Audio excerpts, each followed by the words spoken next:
Nosso grupo ficou responsável pelo assunto de perfuração marítima. Nosso grupo é composto por Paulo Henrique, eu que sou Pedro Henrique Costa, Suzana Freire, Tayane Cibele, Vitor Emanuel e Vitória Renale. O petróleo é encontrado em bolsões profundos, em terra firme e abaixo do fundo do mar. Quando as atividades petrolíferas são realizadas afastada da costa, se coloca o termo de offshore. Na imagem podemos ver a primeira plataforma offshore que foi criada no Golfo do México. As fronteiras marítimas são determinadas de acordo com a área e seguem critérios de geografia física e política, de acordo com a Convenção das Nações Unidas sobre o Direito do Mar. As fronteiras marítimas existem nas formas de águas territoriais, zonas contínuas e zonas econômicas exclusivas. Atualmente, as explorações apenas podem ser realizadas em fronteiras marítimas nacionais. A indústria de extração do petróleo no mar iniciou-se nos anos de 1930 e 1950, na Venezuela e no Golfo do México. Subsequente, a exploração se expandiu para as regiões do Mar do Norte, estimulando o surgimento de várias empresas, com, com atividades voltadas para o segmento offshore.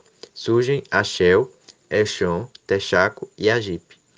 Já no Brasil, o primeiro poço offshore foi descoberto em 1968, no campo de Guaricema, no Sergipe, seguido do campo Garoupa, na bacia de Campos.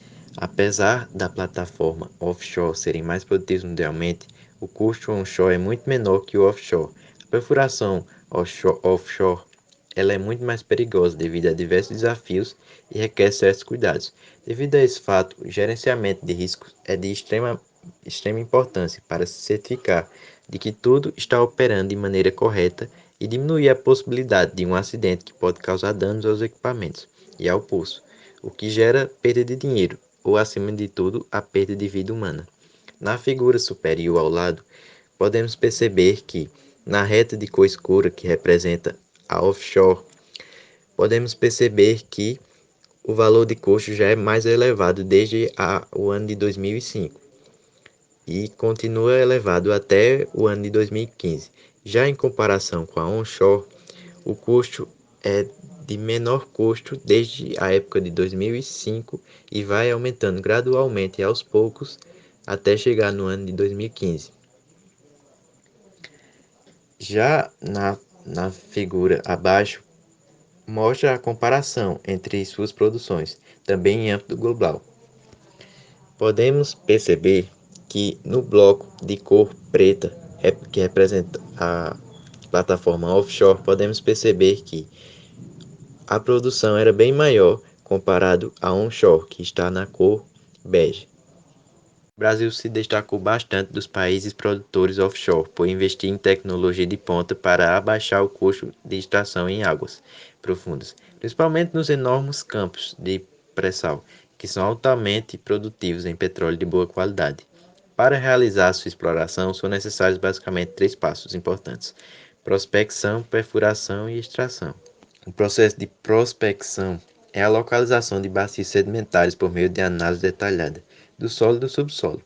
O geólogo que determina a probabilidade de haver rochas reservatório com petróleo aprisionado pode fazê-lo de diversas maneiras, como por meio de imagens de satélites. Ele também utiliza alguns equipamentos, como o gravímetro, que detecta sutis variações na gravidade que indicam o fluxo subterrâneo do petróleo. Também tem o magnômetro, que mede minúsculas mudanças no campo magnético, também causadas pelo fluxo do petróleo. Também tem os sniffs, mais conhecidos como farejadores, que é os narizes eletrônicos que detectam a presença de hidrocarbonetos, constituintes do petróleo. Também tem os sismólogos. Esses aparelhos criam ondas de choque que passam pelas rochas e depois são refletidas para a superfície. Essas ondas podem ser criadas por canhões de ar comprimido, que disparam pulsos de ar na água e, por meio de hidrofones, captam as ondas refletidas. Também é possível utilizar detonações com cargas explosivas no solo ou caminhões impactadores que golpeiam chapas pesadas dispostas no solo. Na imagem podemos ver como ocorre esse processo. detalhadamente a exploração sísmica utilizando reflexões de ondas e hidrofones. Uma vez descobertas as jazidas de petróleo, realiza-se a marcação com coordenadas GPS e boias marcadoras sobre a água do mar. Se for na terra, realiza-se a perfuração do solo de um primeiro poço. Se realmente existir petróleo nesse primeiro poço, outros poços serão perfurados. Analisa-se a extração é viável e economicamente. Essa perfuração, que pode atingir a profundidade de 800 a 6.000 metros, é feita em terra por meio de sondas de perfuração e no mar com plataformas marítimas. As torres de perfuração podem ter uma broca simples com diamantes industriais ou um trio de brocas interligadas com dentes de aço. Agora será exemplificado um processo de perfuração de um poço relatado por um relatório de impacto ambiental feito em dezembro de 2019. Este relatório de impacto ambiental RIMA faz parte do processo de licenciamento ambiental nas atividades de perfuração marítima nos blocos BMBA3 e BMBA5, localizados nas bacias sedimentar marítima de Barreirinhas. A perfuração consiste na rotação de brocas conectada com um conjunto de tubos chamado coluna de perfuração. A rotação de broca a partir da unidade de perfuração, associada ao processo de coluna de perfuração, produz a quebra de rochas, gera cascalho. A perfuração é realizada por etapas chamadas de fases. Após atingir uma determinada profundidade, a broca é retirada às paredes do poço revestida com tubulação de aço de cimento. Depois a broca desce até uma nova profundidade, onde o poço novamente é revestido. Em cada fase, o poço terá um diâmetro menor com profundidade maior na fase anterior. A retirada dos cascalhos do fundo do poço se faz com um fluido de perfuração, que é bombeado a partir da sonda para o interior da coluna de perfuração. O fluido sai pela broca com uma pressão e retorna à superfície através do espaço entre a coluna de perfuração e as paredes do poço. Transporte dos cascalhos na fase 1 e 2. Não há retorno do fluido e do cascalho para a sonda. Ao sair do poço, ambos depositam no fundo do mar. Antes de iniciar a perfuração de fase seguinte, o poço será preenchido com fluido de base aquosa para estabilizar as paredes do poço ou possibilitar as descidas do revestimento. Ao fim dessa etapa, esse fluido será descartado no fundo do mar. A partir da fase 3, o poço será instalado um conjunto de tubos denominado riser, ligando o bloco à sonda de perfuração. O riser possibilitará o retorno dos fluidos de base aquosa ou não aquosa, utilizando durante a perfuração para a sonda. Na sonda, os fluidos serão tratados e descartados de acordo com a regulação vigente. Sou Vitória e irei tratar agora sobre a extração. A extração do petróleo consiste no processo pelo qual o petróleo utilizável é extraído e removido do subsolo. O processo varia muito de acordo com a profundidade em que o petróleo se encontra. A fase de extração de petróleo começa após a avaliação da extensa jazida. Em cada poço é introduzida uma tubulação de aço na superfície até o fundo, chamada de revestimento. O espaço entre as rochas perfuradas e o revestimento é preenchido com cimento para impedir a comunicação entre várias zonas porosas que foram atravessadas pelo poço. O passo seguinte é descer o canhão pelo interior da tubulação de aço. Essa ferramenta perfura o revestimento e o cimento, criando uma comunicação entre jazida e o interior do poço. Os fluidos que migram da rocha geradora são extraídos através de uma coluna de produção, tubulação de menor diâmetro introduzida no revestimento, enquanto que o controle da vazão espontânea desses fluidos é realizado pela árvore de Natal, nome dado ao equipamento composto por um conjunto de válvulas instalado na superfície do poço. Quando o óleo não consegue ser extraído dos poços pelo processo natural, surgência, e artificiais, elevação artificial, é utilizada a recuperação secundária, cujo objetivo é também maximizar o volume de petróleo a ser produzido das jazidas. Nos poços surgentes, o óleo chega à superfície espontaneamente, impelido pela pressão interna dos gases. Em outros, como a pressão é reduzida, são necessários processos mecânicos que suprem a pressão dos gases no reservatório, isto é, eles elevam artificialmente a pressão interna dos gases. O processo de elevação artificial tem como objetivo maximizar o volume de petróleo a ser extraído. O mais utilizado na indústria do petróleo são bombeio mecânico, bombeio por cavidades progressivas, bombeio centrífugo submerso, bombeio hidráulico e elevação pneumática. A recuperação secundária pode ser realizada por técnicas tradicionais, que são a injeção de água ou de gás, ou através de técnicas mais sofisticadas, como, por exemplo, a injeção de gás carbônico e de polímeros, entre outras. Ao se descobrir petróleo, pode-se encontrar também gás natural. Isso acontece principalmente nas bacias sedimentares brasileiras, no qual o gás aparece dissolvido no petróleo. Este duplo achado recebe o nome de gás associado ao petróleo. Nos campos de produção, em terra ou no mar, o petróleo e o gás seguem para o parque de armazenamento, onde ficam estocados. No mar, esta extração é mais difícil, sendo feita com a utilização de equipamentos especiais de perfuração e extração, por meio de bombas em plataformas e navios-sondas. Há vários tipos de plataformas para a exploração de petróleo em alto mar. Vamos citar alguns modelos, como plataformas fixas, plataformas de pernas atirantadas, plataformas autoleváveis, plataformas semi-submersíveis, navio-sonda, plataforma tipo FPSO e tipo FPSO monocoluna. A plataforma de petróleo são utilizadas como suporte na perfuração ou produção de petróleo e gás natural. É constituída de uma grande estrutura que abriga os profissionais e os equipamentos necessários para a realização de suas atividades. Para que uma plataforma execute suas tarefas, são necessários colaboradores bem treinados. O ambiente de exploração do petróleo, seja na terra ou no mar, exige atenção redobrada devido aos riscos de acidentes. Em uma plataforma, podem ser encontrados profissionais da área de hotelaria, saúde, engenharia, técnica, segurança do trabalho, química, mergulho e entre outros. Existem dois tipos principais de plataforma de petróleo no mar: as de perfuração e as de produção. A do primeiro grupo servem para encontrar o petróleo em poços ainda não explorados. As plataformas de produção, por sua vez, entram em cena quando o poço já foi descoberto e está pronto para ser explorado. Quando a perfuração offshore começou a ser efetuada em maiores profundidades, foram construídas as primeiras plataformas fixas. Eventualmente, surgiu-se a necessidade de equipamentos mais modernos e que pudessem ser utilizados em áreas de profundidade muitas vezes que atingiam mais de 100 metros, gerando o desenvolvimento das plataformas autoleváveis. Em 1961, surgiu a primeira plataforma semi-submersível do Golfo do México.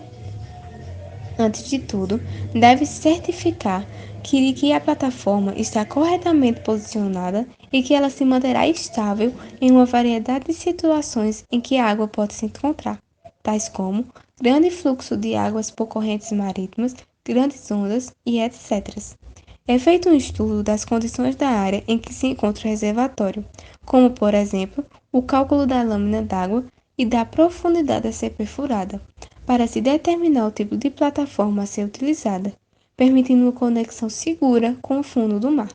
Além disso, verifica-se a integridade de todos os equipamentos e sistemas que fazem parte da perfuração, para que toda a operação seja feita de forma natural e com menos chance de que ocorram surpresas indesejáveis.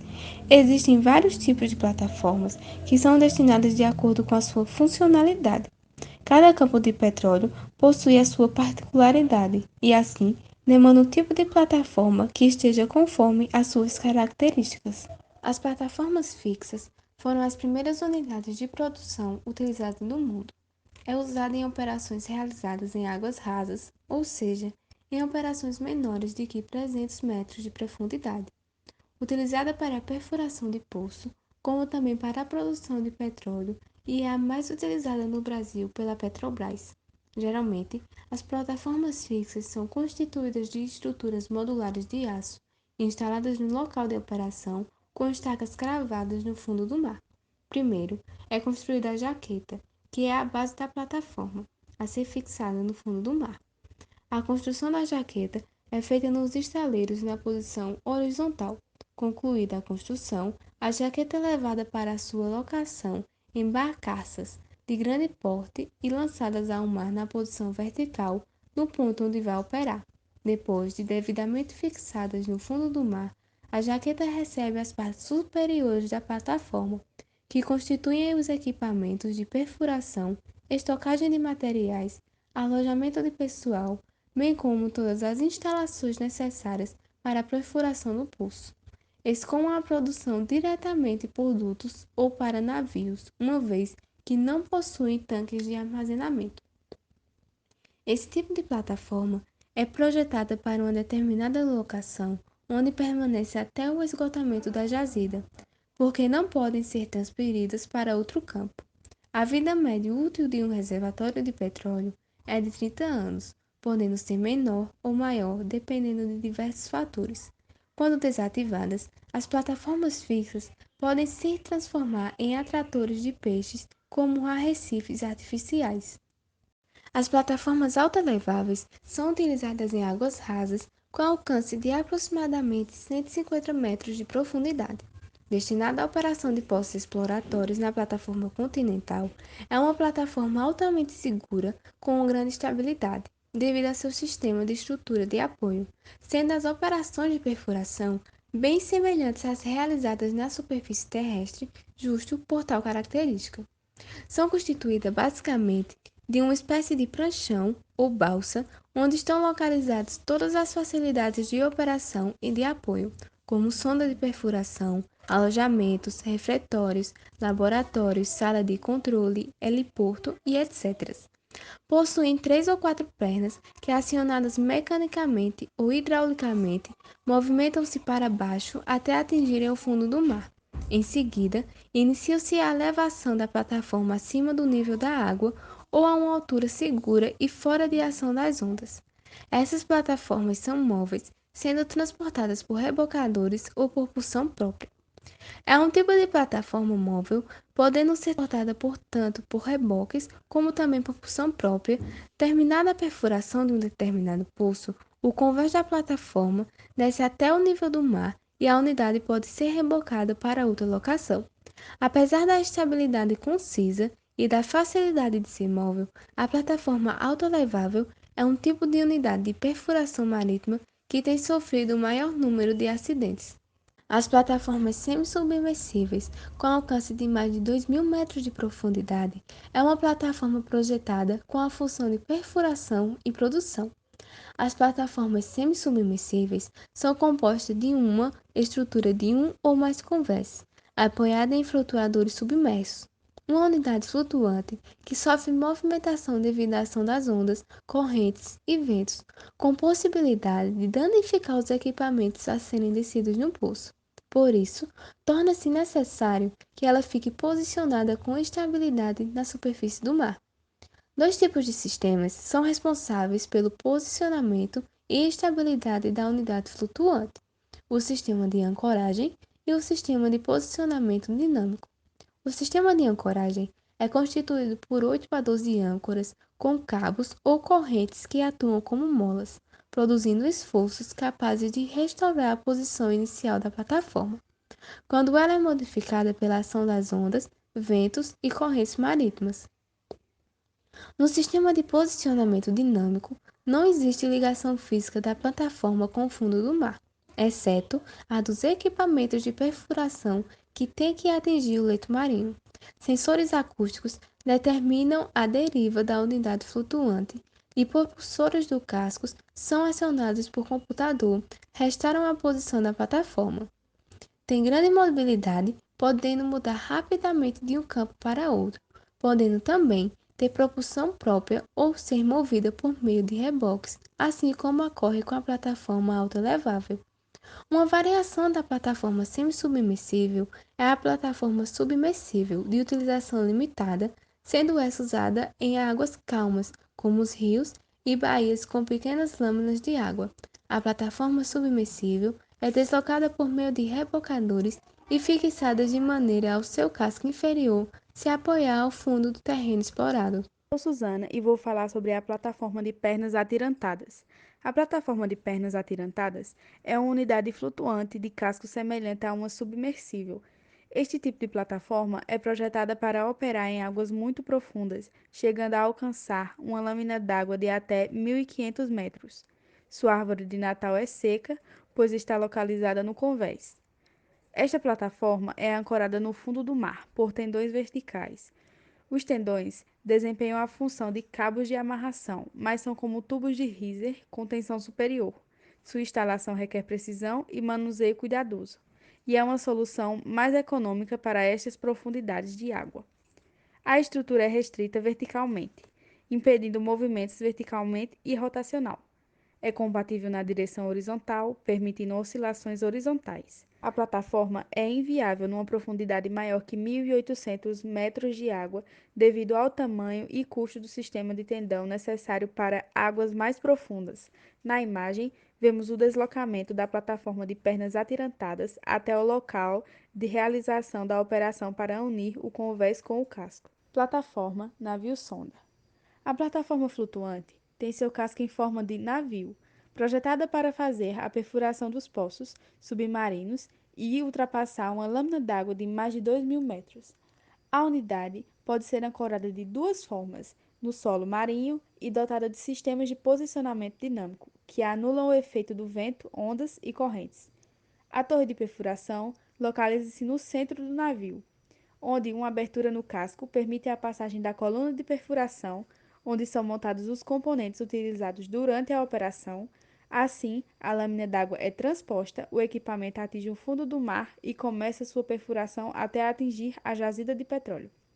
Na imagem, podemos observar a abertura no casco para a passagem da coluna de perfuração. O navio sonda NS-21 operando na Bacia de Campos. FPSO. O FPSO é um navio utilizado pela indústria petrolífera, atualmente o mais utilizado no desenvolvimento dos campos offshore no Brasil, utilizado principalmente em águas profundas e ultraprofundas. Tem grande imobilidade e é usado principalmente em locais mais isolados com pouca estrutura para a instalação de uma plataforma fixa. A unidade flutuante pode produzir, armazenar e transferir petróleo. Alcança uma lâmina d'água maior que 2.000 metros, contém árvore de Natal molhada. No FPSO, ocorre o processamento primário do petróleo extraído do reservatório, separando o óleo do gás natural e dos diversos contaminantes, como por exemplo gases tóxicos e águas oleosas. Após a separação, o óleo produzido é armazenado em tanques. Por último, a etapa de transferência desse óleo para um navio aliviador e o gás por meio de dutos. A imagem mostra um FPSO P-50 na Bacia de Campos. FPSO monocoluna. É um FPSO com um casco redondo, que gera maior estabilidade. É destinado à produção, armazenamento e transferência do óleo bruto, sendo usada em águas ultraprofundas. Assim como no FPSO e no navio sonda, a árvore de Natal é molhada. Um ponto negativo da plataforma FPSO monocoluna é que, quando o mar fica agitado, o navio faz um movimento vertical excessivo que pode estressar as linhas de produção num curto período com o mar muito agitado.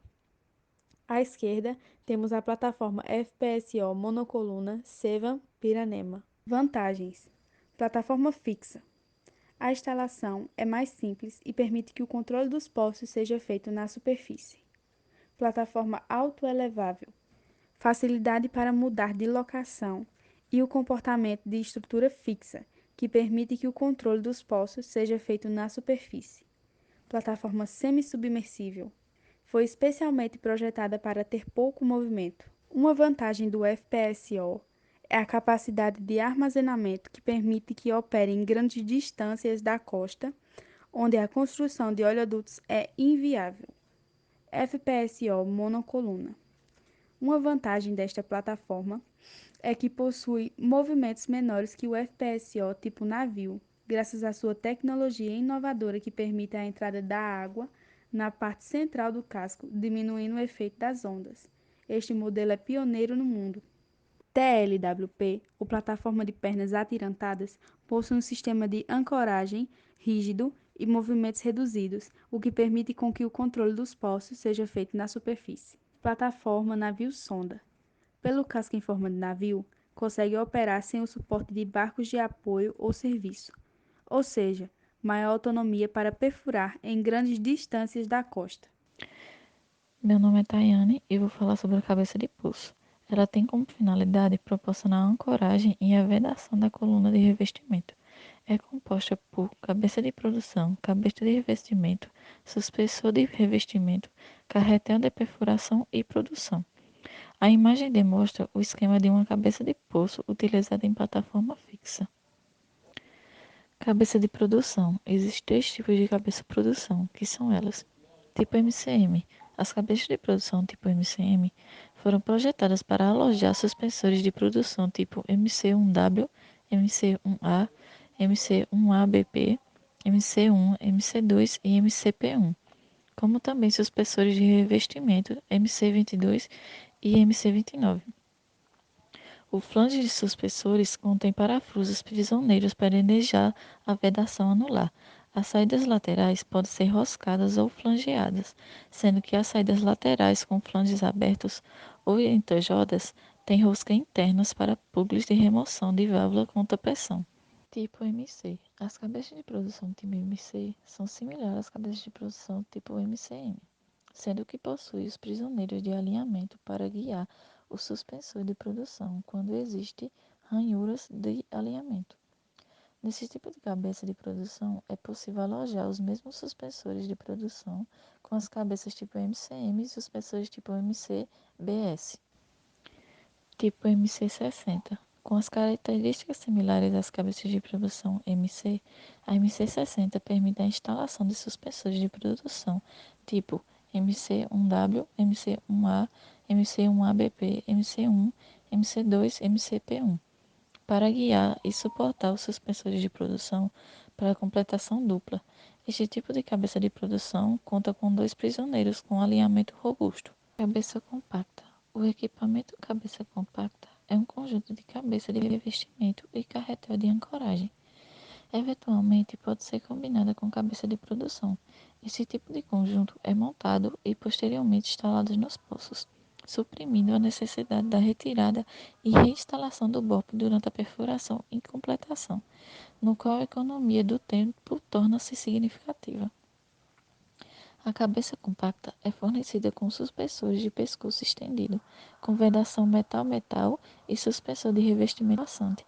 Além dessas, ainda existem vantagens como redução da altura da instalação, maior segurança operacional ao trabalhar maior tempo com o BOP alocada, flexibilidade e facilidade na intervenção caso o revestimento fique travado, possibilidade de remoção da cabeça de produção, permitindo cortar o revestimento em forma convencional.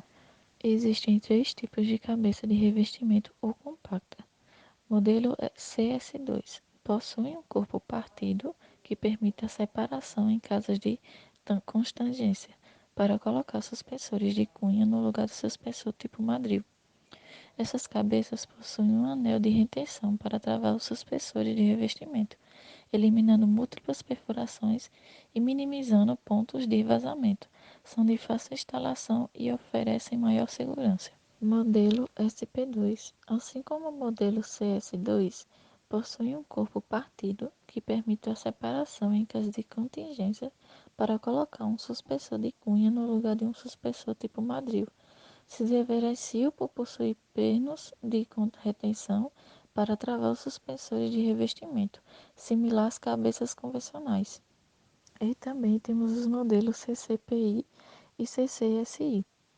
Possuem um corpo único, o que permite minimizar a altura e o peso, além de aumentar a segurança mediante a eliminação da junta flangeada. As cabeças modelo CCPI possuem pernos de retenção para travar os suspensores de revestimento, similar às cabeças convencionais. As cabeças modelos CCSI possuem anel de retenção para travar os suspensores de revestimento, eliminando múltiplas perfurações e minimizando pontos de vazamento. São de fáceis instalações e oferecem maior segurança. Meu nome é Vitor, eu faço sobre completação seca e molhada e BOP. Na completação seca é usada quando o sistema de cabeça de poço fica posicionado na superfície. Esse sistema é dependente de unidades flutuantes de produção e com o movimento é extremamente reduzido. Na completação molhada, ele é usado quando o sistema de cabeça de poço fica posicionado no fundo do mar. A completação molhada, ela permite o emprego de unidades flutuantes de produção com maiores movimentos. O Blowout Preventer, também chamado de BOP, é o principal equipamento de segurança de um poço petrolífero, já que ele é responsável por evitar a ocorrência de situações de alta gravidade, resguardando os funcionários e os devidos equipamentos, assim também como o meio ambiente. Sistema de cabeça de poço submarino.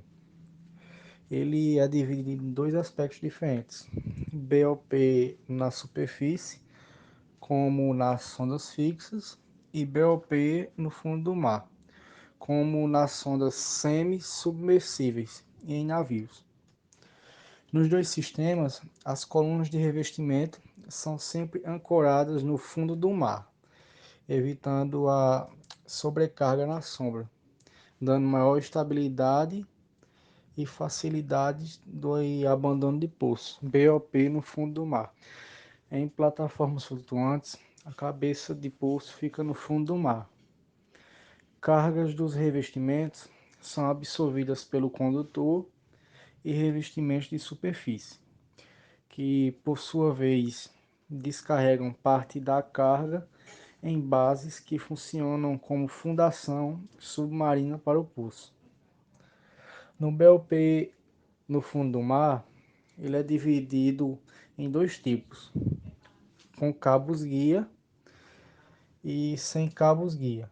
Com cabos guia é usado para perfuração em lâmina d'água de até 400 metros, onde ocorre o assentamento do BGT, que é a base guia temporária, onde serve para ancorar 4 cabos para promover uma guia temporária.